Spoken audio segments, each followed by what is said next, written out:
नमस्कार दोस्तों, आज हम डिस्कस करेंगे TDS and TCS return file करने का पूरा प्रोसेस, ऑनलाइन मोड में भी, 3 फैसिलिटी सेंटर के जरिए भी।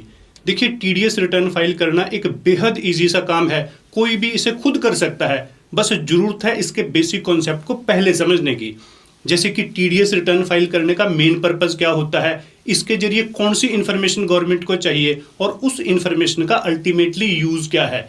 चलिए, सबसे पहले तो हम इसके बेसिक कॉन्सेप्ट को ही समझते हैं एक एग्जांपल के जरिए।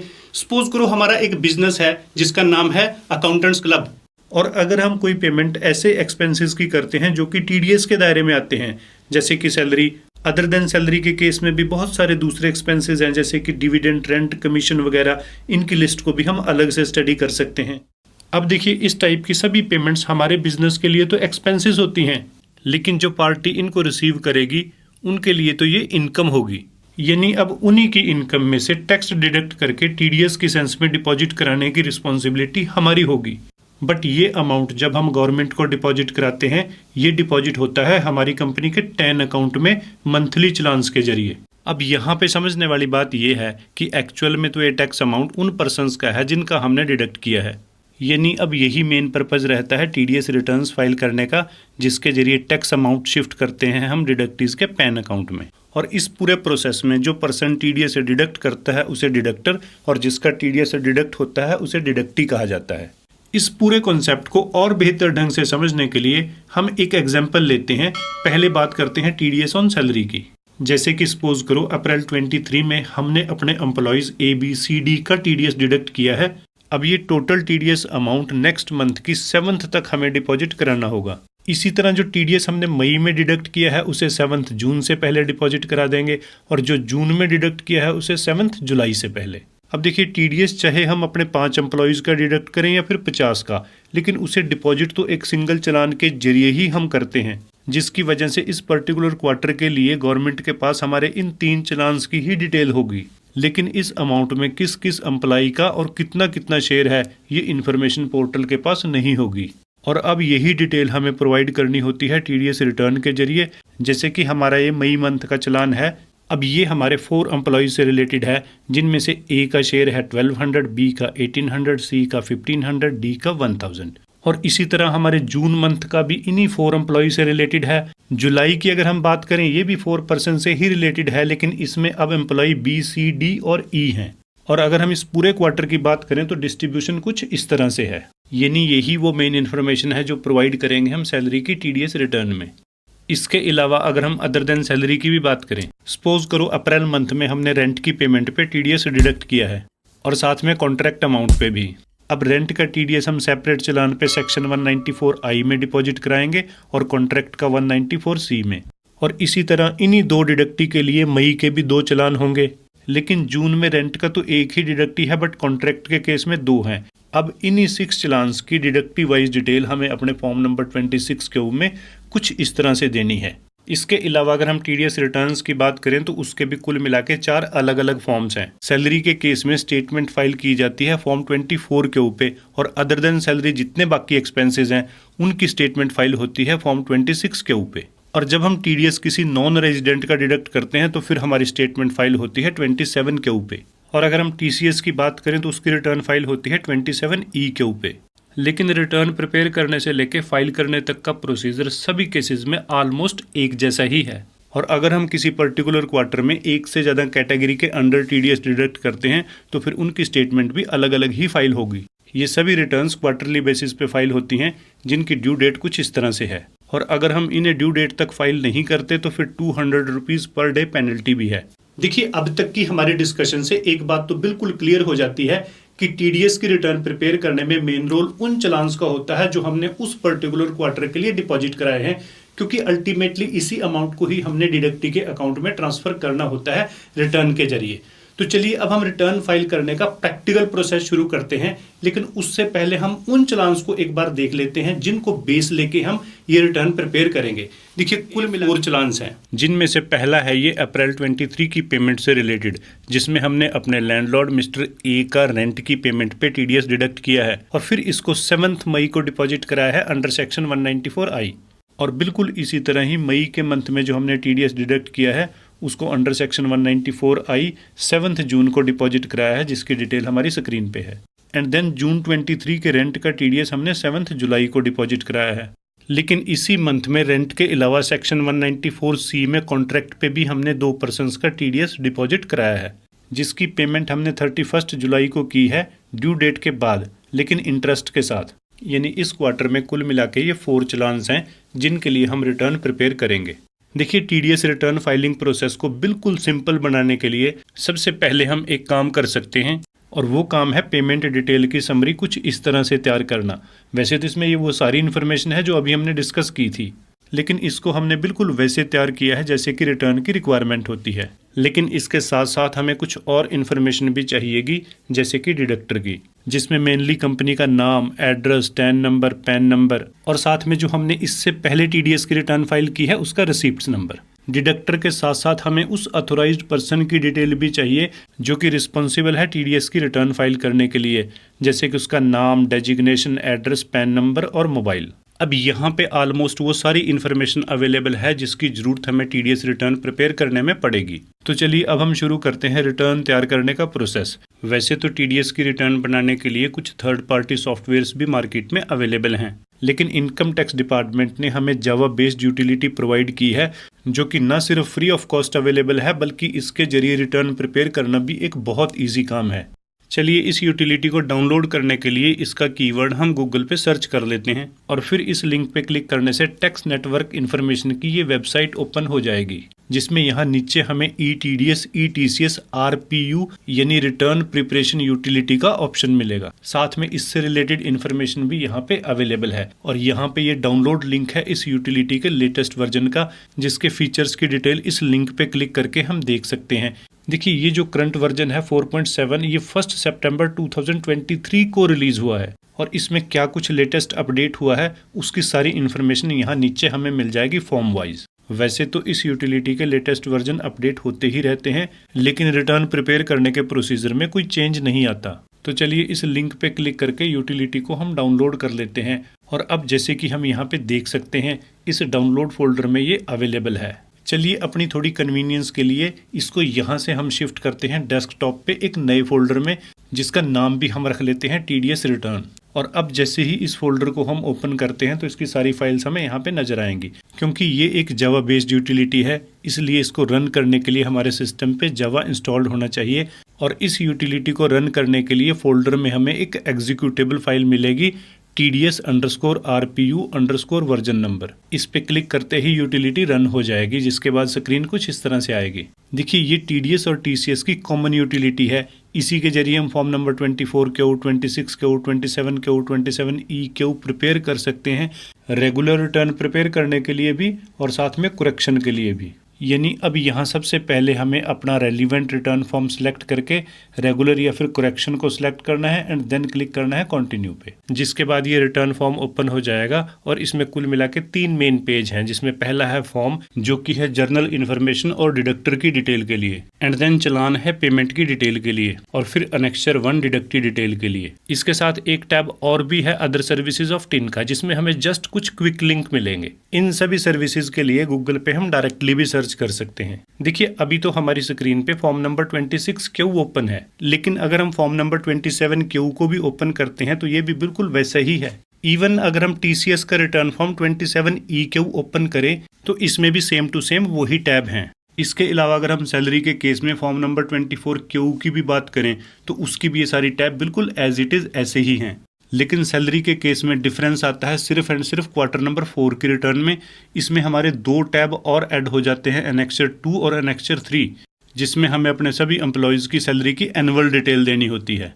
अदरवाइज फर्स्ट 3 क्वार्टर बिल्कुल एज इट इज सेम रहेंगे। यानी इनमें से किसी भी रिटर्न फॉर्म को अगर हम अच्छे से समझ लें तो बाकी सभी रिटर्न फॉर्म की भी ऑटोमेटिकली प्रैक्टिस हो जाएगी। तो चलिए शुरू करते हैं हम अपने रिटर्न प्रिपेयर करने का प्रोसेस फॉर्म नंबर 26 के ऊपर। अभी ओपन है इसकी फर्स्ट टैब यानी फॉर्म, और इसमें सबसे पहले हमें सेलेक्ट करना है अपना फाइनेंशियल ईयर जो कि है 23-24। उसके बाद हमें यहाँ से रेलिवेंट क्वार्टर को सिलेक्ट करना है। असेसमेंट ईयर इसमें ऑटोमेटिकली ही फिलअप हो जाएगा, और अब यहाँ पे हमें एंटर करना है अपने बिजनेस ऑर्गेनाइजेशन यानी डिडक्टर का टैन नंबर, जो कि एकदम करेक्ट होना चाहिए। उसके बाद ये नेक्स्ट कॉलम तो करेक्शन के लिए है, लेकिन नीचे यहाँ पे एंटर करना है हमें अपनी कंपनी का पैन नंबर। और इस टैब में हमें सेलेक्ट करना है टाइप ऑफ डिडक्टी अपने बिजनेस के अकॉर्डिंगली। जैसे अगर हमारी पार्टनरशिप फर्म है तो ये सिलेक्ट करेंगे, लेकिन हमारा ये ऑर्गेनाइजेशन कंपनी है तो अकॉर्डिंगली हम इसे सिलेक्ट करेंगे। और इसके अलावा इस पहले सेक्शन में जितने भी रिमेनिंग कॉलम हैं ये सारे के सारे करेक्शन की रिटर्न में यूज़ किए जाते हैं। रेगुलर रिटर्न के केस में इनका कोई यूज़ नहीं है। तो चलिए मूव करते हैं सेक्शन नंबर 2 यानी पर्टिकुलर्स ऑफ डिडक्टर में। और इसमें सबसे पहले आएगा हमारे बिजनेस का नाम। यहाँ पे कंपनी का नाम बिल्कुल वैसे ही टाइप करना है जैसे कि 10 नंबर में है, यानी स्पेलिंग बिल्कुल भी मिसमैच नहीं होने चाहिए। उसके बाद नीचे यहाँ ब्रांच या डिवीजन की जो भी आपके केस में डिटेल है उसे हम यहाँ पे एंटर करेंगे। और इसके अलावा ये जो कॉलम है DDO code, DDO registration number, PO code, PO registration number, ये सिर्फ फॉर्म नंबर 24 क्यू यानी सैलरी की रिटर्न से रिलेटेड हैं और फिलअप किए जाते हैं उस सिचुएशन में जब डिडक्टर गवर्नमेंट होती है। इसके अलावा हमारे लिए मैंडेटरी है यहाँ पे फिल करना कंपनी का एड्रेस, जिसमें mainly building number, name of premises, area या फिर location, name of city, then pin code. उसके बाद स्टेट को हमें यहाँ से सिलेक्ट करना है और इसके बाद कंपनी का टेलीफोन नंबर, ईमेल एड्रेस को भी हम यहाँ पे एंटर कर सकते हैं। और फिर यहाँ पे इसने हमसे एक क्वेश्चन पूछा है कि क्या लास्ट रिटर्न के बाद आपका एड्रेस चेंज हुआ है। अगर कोई चेंज नहीं है तो हम नो सेलेक्ट करेंगे। उसके बाद यहाँ पे हम अपनी कंपनी के जीएसटी नंबर को एंटर कर सकते हैं, लेकिन ये मैंडेटरी नहीं है। और अब हम मूव करते हैं सेक्शन नंबर 3 में, जो कि रिलेटेड है particulars of person responsible for deduction of tax, यानी इसमें डिटेल आएगी अथॉराइज्ड पर्सन की, जिसमें सबसे पहले यहाँ एंटर करना है हमें अथॉराइज्ड पर्सन का नाम, उसके बाद उसकी डेजिग्नेशन क्या है इस कंपनी में, एंड देन यहाँ पे हम फिल करेंगे इस अथॉराइज्ड पर्सन का पैन नंबर। और फिर इसके बाद रिमेनिंग इन्फॉर्मेशन बचती है इस अथॉराइज्ड पर्सन का एड्रेस। देखिए अगर कंपनी का एड्रेस और अथॉराइज्ड पर्सन का एड्रेस सेम है तो जस्ट हमें यहाँ सेम एज अबव पे क्लिक करना है। ये सारे एड्रेस के कॉलम ऑटोमेटिकली फिलअप हो जाएंगे, लेकिन एड्रेस अगर डिफरेंट है तो उसे अकॉर्डिंगली हम यहाँ पे एंटर करेंगे। एड्रेस के साथ साथ पर्सनल ईमेल और टेलीफोन नंबर्स भी यहाँ पे एंटर कर सकते हैं। इसके बाद यहाँ पे भी इसने क्वेश्चन पूछा है कि क्या लास्ट रिटर्न के बाद आपका एड्रेस चेंज हुआ है, तो अकॉर्डिंगली हम इसे सिलेक्ट करेंगे। एंड देन यहाँ पे एंटर करना है हमें अथॉराइज्ड पर्सन का मोबाइल नंबर, जो कि एक मैंडेटरी फील्ड है। लेकिन चलिए फ़िलहाल इसे हम एंटर नहीं करते और देखते हैं कि क्या इसकी एरर आती है। और उसके बाद नीचे यहाँ पे एक और क्वेश्चन है कि क्या हमने लास्ट क्वार्टर की रिटर्न फाइल की है। अगर की है तो यहाँ पे यस सेलेक्ट करेंगे और फिर यहाँ पे उस लास्ट रिटर्न का रिसीप्ट्स नंबर एंटर करना है। लेकिन हमारे इस केस में ये नया 10 नंबर है, जिसकी वजह से पहले कोई रिटर्न फाइल नहीं हुई, तो हम अकॉर्डिंगली नो सेलेक्ट करेंगे। लेकिन ध्यान रखिएगा अगर हमने यहाँ पे नो सेलेक्ट किया और सिस्टम में हमारी प्रीवियस रिटर्न मिली तो ये रिटर्न रिजेक्ट हो जाएगी। अब इसके साथ ही इस पेज की सारी रिक्वायर्ड इन्फॉर्मेशन यहाँ पे प्रॉपरली फिल हो चुकी है। लेकिन नेक्स्ट पेज पे मूव करने से पहले हमें इस रिटर्न को सेव जरूर कर लेना चाहिए। चलिए इसे भी हम उसी फोल्डर में सेव कर लेते हैं जहाँ पे हमारी RPU यूटिलिटी है। और अब इस फाइल को सक्सेसफुली सेव करने के बाद हम ओपन करेंगे नेक्स्ट टैब को, जो कि रिलेटेड है चालान से। और अब यहाँ पे सबसे पहले तो हमें इस ऐड रो बटन पे क्लिक करके उतनी नंबर ऑफ रो ऐड करनी है जितने नंबर ऑफ चालान हमारे इस पर्टिकुलर क्वार्टर से रिलेटेड हैं। इस पेज पे कुछ कॉलम हमें डार्क कलर में दिखाई देंगे और कुछ लाइट कलर में। ये डार्क कलर वाले कॉलम ऑटोफिल होते हैं और इन लाइट कलर के कॉलम में इंफॉर्मेशन हमें फिल करनी होती है। तो चलिए अब हम एंटर करते हैं अपने पहले चालान की डिटेल इस पहली रो में। और यहाँ कॉलम नंबर 4 में एंटर करना है TDS का अमाउंट, जो कि है 6048। एंड देन सरचार्ज 0 है, एजुकेशन सेस भी 0 है, इंटरेस्ट भी नील है, फी भी 0 है और पेनल्टी भी 0 है। इसके बाद column number 10 last tax deposit में हमें कुछ भी फिल नहीं करना। कॉलम नंबर 11 में हमारे इस चालान का ग्रैंड टोटल ऑटोमेटिकली आएगा। एंड देन नेक्स्ट कॉलम है 14, जिसमें हमें इन्फॉर्मेशन फिल करनी है और इसमें आएगा हमारे चालान का BSR code. And then column number 16 में हमें एंटर करनी है इस चालान की डिपॉजिट डेट। इसके बाद कॉलम नंबर 18 में आएगा चालान का सीरियल नंबर। कॉलम नंबर 19 में नो ऑटोमेटिकली सिलेक्ट हो जाएगा क्योंकि हमारी पेमेंट चालान के जरिए है, बुक एडजस्टमेंट के जरिए नहीं। और इसके बाद कॉलम नंबर 20 में इंटरेस्ट की एलोकेशन है, जिसमें 0 ही रहेगा क्योंकि हमारे इस चालान में इंटरेस्ट है ही नहीं। इसके बाद कॉलम नंबर 21 में भी 0 रहेगा क्योंकि हमने कोई अदर पेमेंट नहीं की।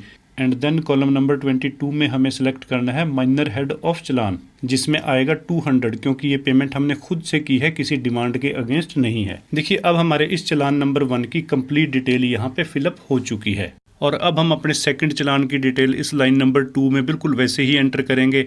अमाउंट के साथ साथ इसका BSR code, date of deposit, challan serial number और फिर लास्ट में हमें सिलेक्ट करना है माइनर हेड ऑफ चलान। इसके बाद जो हमारा चलान नंबर 3 है वो भी बिल्कुल same to same rent payment का ही है, सारी डिटेल पहले जैसी ही है। लेकिन इस क्वार्टर का जो हमारा लास्ट चलान है यानी चलान नंबर 4, उसमें हमने 600 रुपीज़ TDS के डिपॉजिट कराए हैं और उसके साथ साथ लेट पेमेंट की वजह से 9 रुपीज़ इंटरेस्ट के। और अब अगर यहाँ टोटल अमाउंट डिपॉजिट के इस कॉलम को देखें तो इसमें 609 ऑटोमेटिकली आ चुका है। और फिर इसमें भी जो नेक्स्ट कॉलम्स हैं उनका प्रोसीजर अगेन वही, लेकिन ये जो इंटरेस्ट एलोकेशन का कॉलम है इसमें 9 रुपीज़ ऑटोमेटिकली फिल हो चुके हैं। उसके बाद इसका भी माइनर हेड हम 200 सेलेक्ट करेंगे। चलिए अब हम नेक्स्ट पेज पे मूव करने से पहले अगेन इस फाइल को उसी लोकेशन में सेव कर लेते हैं। और अब हम ओपन करते हैं इस रिटर्न का सबसे मेन पेज अनेक्चर 1, जिसमें हमें फिल करनी है डिडक्टी डिटेल्स। यानी हमने जो TDS डिपॉजिट कराया है थ्रू चलान्स उसे लिंक करेंगे डिडक्टी के नाम और पैन नंबर के साथ। और अब इसमें हमारा सबसे पहला काम है हमें ऐड करनी है रो, जिसके लिए हम क्लिक करेंगे यहाँ इंसर्ट ए रो पे। देखिए इस क्वार्टर में हमने टोटल 4 चलान्स के जरिए पेमेंट की है। अब उनकी तो 4 लाइंस ऑटोमेटिकली यहाँ पे कैप्चर हो चुकी हैं, लेकिन इसमें जो मेन काम है हमें हर चलान के आगे ये मेंशन करना है कि ये पर्टिकुलर चलान कितने नंबर ऑफ डिडक्टी से रिलेटेड है। जैसे कि चलान नंबर 1 सिर्फ 1 पर्सन से रिलेटेड है, इसी तरह सेकंड चलान में भी 1 है और थर्ड में भी 1 है। लेकिन जो हमारा चलान नंबर 4 है उसमें हमने 2 डिडक्टीज के लिए TDS डिपॉजिट कराया है अंडर सेक्शन 194C, इसलिए इसमें नंबर ऑफ रिकॉर्ड में भी 2 एंटर करके हम ओके पे क्लिक करेंगे। जिसके बाद हम यहाँ पे देख सकते हैं चलान नंबर 1, 2, 3 के लिए तो एक लाइन ऐड हुई है, लेकिन चलान नंबर 4 के लिए 2 लाइनें ऐड हुई हैं। इसके अलावा हमारे सभी चलान्स का BSR code, date of deposit और चलान्स का सीरियल नंबर भी इसमें ऑटोमेटिकली ही कैप्चर हुआ है हमारे प्रीवियस पेज से, जिसमें TDS पेमेंट यानी चलान्स की ये सारी डिटेल हमने फिलअप की थी। और अब यहाँ कॉलम नंबर 6 में हमें सिलेक्ट करना है कि कौन सा चलान किस पर्टिकुलर सेक्शन के अंडर पे हुआ है। जैसे ही हम यहाँ सिलेक्ट पे क्लिक करते हैं तो इस ड्रॉप डाउन में सभी सेक्शंस की लिस्ट आ जाएगी। और अगर इस चलान नंबर 1 की बात करें, ये रिलेटेड है सेक्शन 194I से, लेकिन इसके अंडर भी 2 कोड आते हैं। 4IA है मशीनरी रेंट का और 4IB है बिल्डिंग रेंट का। क्योंकि हमारा TDS बिल्डिंग रेंट से रिलेटेड है तो हम अकॉर्डिंगली सिलेक्ट करेंगे। इसके अलावा चलान नंबर 2 और चलान नंबर 3 भी सेम कोड से रिलेटेड है, यानी इनमें भी हम सिलेक्ट करेंगे 4IB। लेकिन चलान नंबर 4 रिलेटेड है सेक्शन 194C से, तो इसका कोड 94C हम इसकी दोनों ही लाइनों में सिलेक्ट करेंगे। इसके बाद कॉलम नंबर 7 में TDS का अमाउंट भी ऑटोमेटिकली कैप्चर हो चुका है, साथ में इंटरेस्ट का अमाउंट भी। कॉलम नंबर 10 में चलान के टोटल को हम देख सकते हैं। और इसके बाद कॉलम नंबर 12 में डिडक्टी का रेफरेंस नंबर एंटर किया जा सकता है, लेकिन ये मैंडेटरी नहीं है। कॉलम नंबर 13 ऑटोफिल है, लेकिन यहाँ पे सबसे इंपॉर्टेंट कॉलम है कॉलम नंबर 14, जिसमें एंटर करेंगे हम डिडक्टी का पैन नंबर। और इस चलान नंबर 1 का डिडक्टी है मिस्टर A, तो उसका पैन नंबर हमें यहाँ बिल्कुल करेक्टली एंटर करना है। एंड देन कॉलम नंबर 15 में डिडक्टी का नाम भी बिल्कुल वैसे ही एंटर करना है जैसे उसके पैन कार्ड पे है। और इसके बाद चलान नंबर 2 में भी हमारा डिडक्टी मिस्टर A ही है, और साथ में चलान नंबर 3 में भी, क्योंकि इन तीनों ही चलान में हमने रेंट का TDS डिपॉजिट कराया है। और इसके बाद चलान नंबर 4 में हमारे 2 डिडक्टी हैं, जिनमें से एक है XYZ एंड कंपनी, तो उसका पैन और डिडक्टी नेम यहाँ पे हमने एंटर करना है। और दूसरा डिडक्टी है मिस्टर B, तो उसका भी पैन नंबर और नेम हम यहाँ एंटर करेंगे। एंड देन कॉलम नंबर 16 में एंटर करनी है डेट ऑफ पेमेंट और क्रेडिट, यानी इसमें हमें अपने एक्चुअल एक्सपेंसेस के क्रेडिट होने की डेट एंटर करनी है। जैसे कि हमारे अप्रैल मंथ के रेंट का इनवॉइस 5 अप्रैल को जनरेट हुआ है, अब यही हमारी डेट ऑफ क्रेडिट भी मानी जाएगी। और इसके बाद कॉलम नंबर 17 में आएगी हमारे एक्सपेंसेस की एक्चुअल वैल्यू, यानी जिस अमाउंट पे हमने TDS डिडक्ट किया है। जैसे कि अप्रैल मंथ का हमारा रेंट था 60,480। एंड कॉलम नंबर 18 में इस रेंट पे जितना हमने TDS डिडक्ट किया, क्योंकि रेंट पे TDS 10% से डिडक्ट होता है, सो हमने डिडक्ट किया 6,048 rupees. And then column number 19 and 20 surcharge और सेस के लिए है, क्योंकि रेंट पे ये एप्लीकेबल नहीं है, सो इनमें हमें 0 एंटर करना है, इनको ब्लैंक नहीं रखना। इसके बाद कॉलम नंबर 21 में डिडक्शन का टोटल ऑटोमेटिकली आ जाएगा, और कॉलम नंबर 23 में टैक्स डिपॉजिट यानी चलान का टोटल आ जाएगा। एंड देन कॉलम नंबर 25 में आएगी डेट ऑफ डिडक्शन। देखिए हमने अपने अप्रैल मंथ के रेंट की पेमेंट 5 अप्रैल को ही की थी, सो उसी दिन TDS भी डिडक्ट हो गया था। कॉलम नंबर 26 में हमें रीज़न देना होता है नॉन डिडक्शन या फिर लोअर या हायर डिडक्शन का, सो हमारे इस केस में ये एप्लीकेबल नहीं है। कॉलम नंबर 27 में आएगा डिडक्टी कोड, जिसमें 2 ऑटोमेटिकली सिलेक्टेड है, क्योंकि हमने पेमेंट मिस्टर A को की है, जो कि एक इंडिविजुअल है, यानी other than company. And then column number 28 में हमें एंटर करना है कि टीडीएस हमने किस रेट से डिडक्ट किया है। और इसके बाद ये जो कॉलम 30 से लेके 36 तक हैं, ये सिर्फ कुछ स्पेसिफिक केसेस में ही फिल किए जाते हैं, अदरवाइज नॉर्मल केसेस में ये ब्लैंक ही रहते हैं। जैसे कि अगर हम कॉलम नंबर 30 की बात करें, यहाँ पे इन्फॉर्मेशन हमें सिर्फ उस सिचुएशन में फिल करनी होती है जिस केस में डिडक्टी की इनकम टैक्सेबल ना हो और टीडीएस को अवॉइड करने के लिए हमने सर्टिफिकेट लिया हो अंडर सेक्शन 197। और इसके बाद कॉलम नंबर 31 से लेके 36 तक इन्फॉर्मेशन उस सिचुएशन में फिल की जाती है जब टीडीएस सेक्शन 194N के तहत 1 करोड़ से ज़्यादा की कैश पेमेंट या कैश विड्रॉल पे डिडक्ट किया जाता है एक बैंक के केस में। अब देखिए, जैसे इस चलान की इन्फॉर्मेशन हमने यहाँ पे फिल की है, बाकी सारे चलान्स की भी बिल्कुल इसी तरह ही फिलअप होगी। यहाँ पे डेट ऑफ क्रेडिट में इनवाइस की डेट डालेंगे। चलिए यहाँ पे एक एक्सपेरिमेंट हम और कर लेते हैं। मिस्टर बी के चलान की डेट है 30 जून, लेकिन हम इसे गलत एंटर करते हैं 1 जुलाई, सो दैट वैलिडेशन के दौरान एरर को रेक्टिफाई करना भी हम सीख सकें। एंड देन कॉलम नंबर 17 में वैसे ही हमें एक्सपेंसेस के अमाउंट को डालना है। कॉलम नंबर 18 में जो टीडीएस डिडक्ट किया है, कॉलम नंबर 19 में सरचार्ज और कॉलम नंबर 20 में cess. And then column number 25 में date of deduction. Deductee code इसमें ऑटोमेटिकली सिलेक्ट हो जाता है पैन के accordingly. And then column number 28 में रेट ऑफ टीडीएस। रेंट के केस में तो ये 10% ही है, लेकिन कॉन्ट्रैक्ट के केस में ये 1% है जब डिडक्टी इंडिविजुअल हो। और इसके अलावा कॉलम नंबर 30 से लेकर 36 तक हमारे केस में एप्लीकेबल नहीं है। चलिए फर्दर प्रोसीड करने से पहले इस फाइल को हम एक बार फिर से सेव कर लेते हैं और अगेन मूव करते हैं अपने फर्स्ट पेज पे। और अब यहाँ पे हमारा नेक्स्ट स्टेप है, हमें क्रिएट करनी है रिटर्न फाइल, जिसके लिए क्लिक करेंगे हम यहाँ क्रिएट फाइल पे। और अब यहाँ पे हमें एक मैसेज मिला है, हमने अथोराइज्ड पर्सन का मोबाइल नंबर एंटर नहीं किया था। क्योंकि ये एक मैंडेटरी इन्फॉर्मेशन है, इसलिए मोबाइल नंबर एंटर करने के बाद ही हम फर्दर प्रोसीड कर पाएंगे। तो चलिए अगेन क्लिक करते हैं हम इस क्रिएट फाइल बटन पे, जिसके बाद स्क्रीन कुछ इस तरह से हमारे सामने आएगी। और अब ये स्टेप हमारी इस रिटर्न का एक बहुत इंपॉर्टेंट पार्ट है, जिसमें हम चलान इनपुट फाइल को अपनी इस यूटिलिटी में अपलोड करेंगे। लेकिन अब क्वेश्चन ये भी है कि इस स्टेप का बेसिक पर्पस क्या है। देखिए, अभी तक जो इन्फॉर्मेशन हमने अपनी कंपनी से रिलेटेड, साथ में जो चलान डिपॉजिट कराए हैं उनसे रिलेटेड यहाँ पे रिकॉर्ड की है, उसी डिटेल को हम इनकम टैक्स के डेटाबेस के साथ वेरीफाई करेंगे इस प्रोसेस के जरिए। और अगर इसमें कुछ मिसमैच हुआ तो फिर उसकी एरर आएगी और उस एरर को रेक्टिफाई करने के बाद ही हमारी रिटर्न फाइल जनरेट हो पाएगी। और अब इस प्रोसेस को कंप्लीट करने के लिए इनकम टैक्स के वेब पोर्टल से हमें चलान इनपुट फाइल को डाउनलोड करना होगा। तो चलिए ओपन करते हैं इनकम टैक्स का ये नया पोर्टल और फिर इसमें हम लॉगिन करेंगे अपनी कंपनी के टैन नंबर और उसकी डिटेल को यूज़ करते हुए। जिसके बाद टैन लॉगिन की ये स्क्रीन कुछ इस तरह से आएगी। और अब यहाँ हमें क्लिक करना है ई पे टैक्स इस ऑप्शन पे, जिसके बाद ई पे टैक्स की ये मेन स्क्रीन ओपन हो जाएगी। और फिर यहाँ हमें एक टैब मिलेगी पेमेंट हिस्ट्री की, जिस पे क्लिक करके हम अपने सभी पेड चलान्स की डिटेल देख सकते हैं। और इसके साथ ही एक टैब हमें और मिलेगी चलान स्टेटस इंक्वायरी यानी CSI फाइल की। और अब इसी टैब से ही चलान इनपुट फाइल डाउनलोड होगी। जैसे कि यहाँ पे भी हम हेडलाइन देख सकते हैं, please enter payment dates for downloading challan file. और अब इस क्वार्टर के हमारे सभी चलान्स की जो डेट रेंज है वो शुरू होती है 1 अप्रैल से, और ये चलान हमें मिलेंगे 31 जुलाई तक। यानी अब यहाँ पे हमें अपने चलान्स की डेट रेंज सेलेक्ट करने के बाद क्लिक करना है इस फिल्टर चलान पे, जिसके बाद इस डेट रेंज के सभी चलान्स की डिटेल यहाँ नीचे हमें दिखाई देगी। और जैसे कि हम यहाँ पे देख भी सकते हैं, ये वही चलान्स हैं जिनके बेस पे हमने अपनी TDS रिटर्न 26Q को प्रिपेयर किया है। तो चलिए अब हम इस फाइल को डाउनलोड करते हैं, जिसके लिए हमें जस्ट यहाँ क्लिक करना है डाउनलोड चलान फाइल पे। और जैसे ही हम यहाँ पे क्लिक करते हैं, देखिए ये फाइल हमारी डाउनलोड हो चुकी है।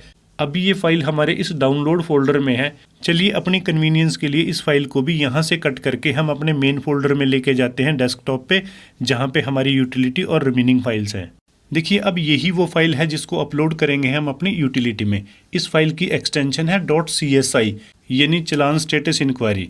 तो चलिए अगेन ओपन करते हैं हम अपनी TDS रिटर्न की यूटिलिटी को। और अब यहाँ चलान input file name with path में हमें उसी फाइल को सिलेक्ट करना है, और जिसके लिए यहाँ ब्राउज पे क्लिक करके हमें ओपन करना है वही फोल्डर, और फिर इस चलान इनपुट फाइल को सिलेक्ट करके क्लिक करना है ओपन पे, जिसके बाद इस फाइल का पाथ यहाँ पे कॉपी हो जाएगा। और उसके बाद इस सेकंड लाइन में हमें उस पाथ को सिलेक्ट करना है जिसमें हम अपनी एरर फाइल को सेव करेंगे। देखिए इसके लिए भी जो डेस्कटॉप पे हमारा TDS रिटर्न का ये फोल्डर है, इसी को ही हम सिलेक्ट कर लेते हैं। फाइल नेम यूटिलिटी ने अपने आप ही डिसाइड किया है। और अब जस्ट यहाँ हमें सेव पे ही क्लिक करना है, ये पाथ भी कॉपी हो जाएगा। और इसके बाद इस कंसोलिडेट फाइल की जरूरत हमें करेक्शन की रिटर्न में पड़ती है, रेगुलर में नहीं। देखिए अब ये सारे स्टेप कंप्लीट हो चुके हैं और अब हमें इस फाइल को वैलिडेट करने के लिए यहाँ पे क्लिक करना है। लेकिन वैलिडेट करने के बाद इसमें हमें एक मैसेज मिला है, एरर फाउंड ड्यूरिंग वैलिडेशन।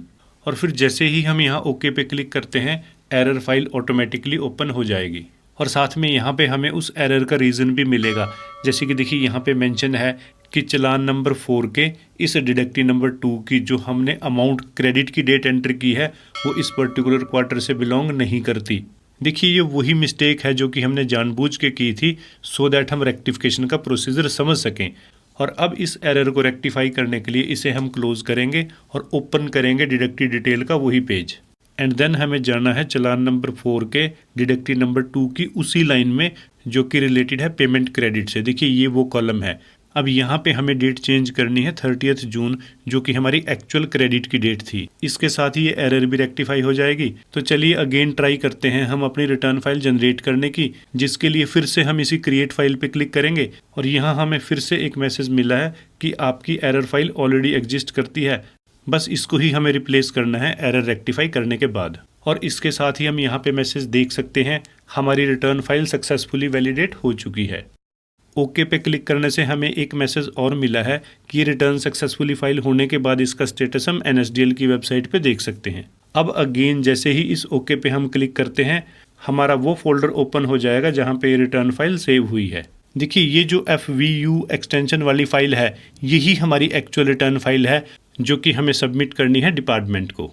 और अब इस रिटर्न को फाइल करने के भी 2 मेथड हमारे पास अवेलेबल हैं। एक तो इस फाइल को हम डायरेक्टली इनकम टैक्स के वेब पोर्टल पे अपलोड कर सकते हैं और दूसरा टिन फैसिलिटी सेंटर में भी इस रिटर्न को सबमिट किया जा सकता है। हम दोनों ही मेथड डिस्कस करेंगे। वैसे भी एक ऑर्गेनाइजेशन की फर्स्ट रिटर्न टिन सेंटर में ही अपलोड हो सकती है। और अगर हम टिन सेंटर की बात करें तो उसके जरिए रिटर्न सबमिट करने के लिए एक तो ये FVU एक्सटेंशन वाली फाइल हमें पेन ड्राइव में कॉपी करनी है और दूसरा इसी फोल्डर में हमें एक फॉर्म मिलेगा 27A PDF फॉर्म में। इसका हमें प्रिंट लेके और यहाँ नीचे इसी अथॉराइज्ड पर्सन के सिग्नेचर लेने हैं और फिर इसके बाद FVU एक्सटेंशन फाइल के साथ इस प्रिंट को लेके जाना है हमें टिन फैसिलिटी सेंटर में। और अगर हम टिन सेंटर के एड्रेस की बात करें तो इसे हम गूगल पे सर्च कर सकते हैं। टैक्स इन्फॉर्मेशन नेटवर्क यानी प्रोटीएन की वेबसाइट पे इसकी सारी लिस्ट अवेलेबल है। इसको हम पिन कोड से भी सर्च कर सकते हैं और स्टेट वाइज भी। यहाँ पे हम अपने स्टेट को सिलेक्ट करके देन लोकेशन एंटर करके सर्च कर सकते हैं। विद एड्रेस लिस्ट हमारे पास आ जाएगी और ये टिन सेंटर इंडिया की ऑलमोस्ट हर सिटी में ही हमें मिल जाएंगे। लेकिन जब हम इनमें जाके रिटर्न सबमिट करते हैं तो ये एक छोटी सी फीस भी हमसे चार्ज करते हैं। और अब हम बात करते हैं इनकम टैक्स के इस नए वेब पोर्टल के जरिए TDS की रिटर्न कैसे फाइल होती है। देखिए TDS की रिटर्न फाइल करने के लिए इसमें हमें लॉगिन करना है अपने टैन नंबर के साथ और फिर यहाँ इस ई फाइल टैब के ड्रॉप डाउन में हमें ऑप्शन मिलेगा इनकम टैक्स फॉर्म्स का। एंड देन इसके आगे यहाँ क्लिक करना है फाइल इनकम टैक्स फॉर्म्स पे, जिसके बाद इनकम टैक्स फॉर्म्स का ये पेज ओपन हो जाएगा और फिर यहाँ इस पेज के बिल्कुल लास्ट में TDS रिटर्न्स फाइल करने का ऑप्शन अवेलेबल है। हमें जस्ट यहाँ फाइल नाउ पे क्लिक करना है। उसके बाद TDS TCS रिटर्न का ये डैशबोर्ड ओपन हो जाएगा। इसमें हमें क्लिक करना है लेट्स गेट स्टार्टेड पे और अब यहाँ सबसे पहले तो हमें सिलेक्ट करना है अपना फॉर्म नंबर जो कि है 26Q अदर देन सैलरी। देखिए इनमें से रिटर्न फॉर्म चाहे कोई भी क्यों ना हो, लेकिन फाइलिंग प्रोसीजर बिल्कुल एक जैसे ही रहेगा। रिटर्न फॉर्म को सिलेक्ट करने के बाद यहाँ नीचे हमें सिलेक्ट करना है फाइनेंशियल ईयर जो कि है 23-24 एंड देन यहाँ से सिलेक्ट करना है क्वार्टर नंबर 1 और फिर इस अपलोड टाइप में हम रेगुलर को सिलेक्ट करेंगे। एंड देन यहाँ नीचे हमें अटैच करनी है अपनी TDS रिटर्न की फाइल जो कि प्रिपेयर की थी हमने यूटिलिटी के जरिए, लेकिन ये फाइल सिर्फ जिप फॉर्मेट में ही अटैच हो सकती है जैसे कि हम यहाँ पे देख सकते हैं। और अब इसके लिए अगेन ओपन करेंगे हम TDS रिटर्न का वही फोल्डर और यहाँ पे जैसे कि हम ऑलरेडी डिस्कस कर चुके हैं कि ये FVU एक्सटेंशन वाली फाइल ही हमारी रिटर्न फाइल है। यानी अब इसे अपलोड करने के लिए सबसे पहले तो हमें इसको जिप फोल्डर में कन्वर्ट करना होगा और जिसके लिए इस फाइल को सिलेक्ट करके जस्ट राइट क्लिक करना है एंड देन क्लिक करना है कंप्रेस टू जिप फाइल पे और ये फाइल WinZip के जरिए जिप फोल्डर में कन्वर्ट हो जाएगी जैसे कि हम यहाँ पे देख सकते हैं। और अब इस रिटर्न को फाइल करने के लिए अगेन बैक आते हैं हम इनकम टैक्स के इस वेब पोर्टल पे और क्लिक करते हैं यहाँ अटैच फाइल पे एंड देन ओपन करते हैं TDS रिटर्न इस फोल्डर को जिसमें हमारी रिटर्न फाइल अवेलेबल है एंड देन उसी जिप फोल्डर को सिलेक्ट करके क्लिक करना है हमें यहाँ ओपन पे, जिसके बाद ये फाइल यहाँ पे अटैच हो जाएगी। और फिर उसके बाद क्लिक करेंगे हम यहाँ प्रोसीड टू E-वेरीफाई पे, जिसके बाद कन्फर्मेशन के इस मैसेज को भी हमने यस करना है। और अब यहाँ इस रिटर्न को ई वेरीफाई करने के लिए हमारे पास कई ऑप्शंस अवेलेबल हैं, जैसे कि इसको हम डिजिटल सिग्नेचर के जरिए भी वेरीफाई कर सकते हैं, बैंक अकाउंट के जरिए भी। लेकिन चलिए हम आधार OTP ऑप्शन को सिलेक्ट कर लेते हैं, जो कि सबसे ईजी मेथड भी है।